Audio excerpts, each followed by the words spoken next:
most of you, over the course of your lifetime, have seen these things explode, along with these things. Generally, a lot of people you see nowadays are either texting with their noses in their phones or typing away on these things like it's going out of style, and then usually break them. Now, technology means progress. But progress also comes with a price. Now, a few of you audience members are younger. This is going to be more geared towards you. There's been a couple incidents in the news lately, past couple of weeks, that bring together a number of issues in technology and how it's used. And a lot of these issues that, frankly, it's your new generation that's going to be able to fix it, because your dads are dinosaurs, me and Dipper are dinosaurs, we just are. So I want to talk to you today about problems in cybersecurity and technology. First off, I want to talk about the NSA program that just came out in the news, property rights, technology, and also hackers. So first off, on June 8th, last Saturday, the Guardian newspaper broke a story about an NSA intelligence gathering program. Basically, it's a giant program, computer program, that collected phone calls, durations of those phone calls. We're not quite sure if they actually had content of the phone calls. But it's brought to light a huge problem of privacy issues. How far can the government take technology to store information on you? And also, how far can companies take technology to gather information on you? Because not only is the NSA carrying this information, but all of those end user agreements that you might have clicked on for iTunes or Google or to buy anything on the internet, all that information and data that you agreed to, a very, very small fine print, allowed Google or Apple or Yahoo to send out to third parties, cell phone numbers, social security numbers, bank account numbers, possibly.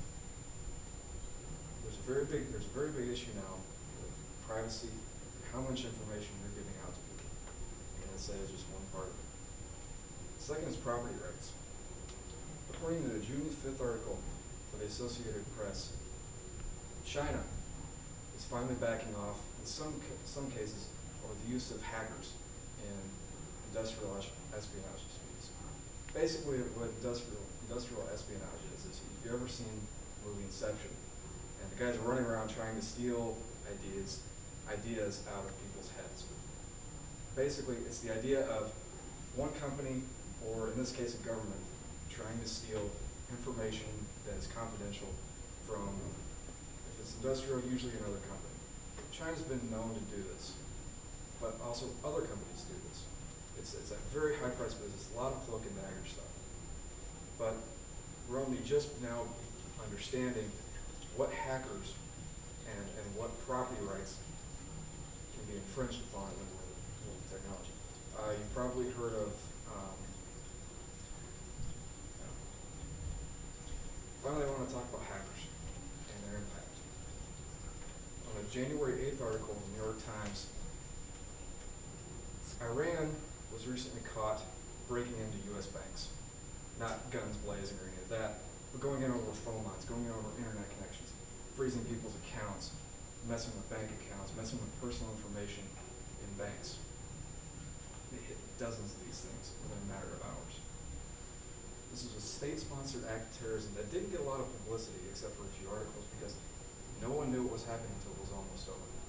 And no one knew where it came from for days, until all the little numbers and ones and zeros that make a computer code were tracked back to Iran. This was an incident of state-sponsored terrorism. This is what hackers, with the support of the government, can do. You know, we've all seen the movies of what the whiz kid in the back of mom's basement can do. Eagle Eye and all those movies. But state-sponsored terrorism, we think of it as car bombs and Muslim fundamentalists, when in reality it's shifting now to technology, locking out bank accounts. In the same article as the Iran mentioned an incident by Russia where it attacked another sovereign nation. one of their neighbors in the same fashion. Technology has now moved warfare in a different realm. It's something you guys are going to have to deal with. So finally, recapping, I've talked to you a little bit about privacy rights, intellectual rights, and hacking, and the realm of technology. And these are issues that if you're not aware of, you will be in the near future. This is only going to get bigger, and frankly, it's going to be up to your generation to figure out these things because we don't even understand them quite yet.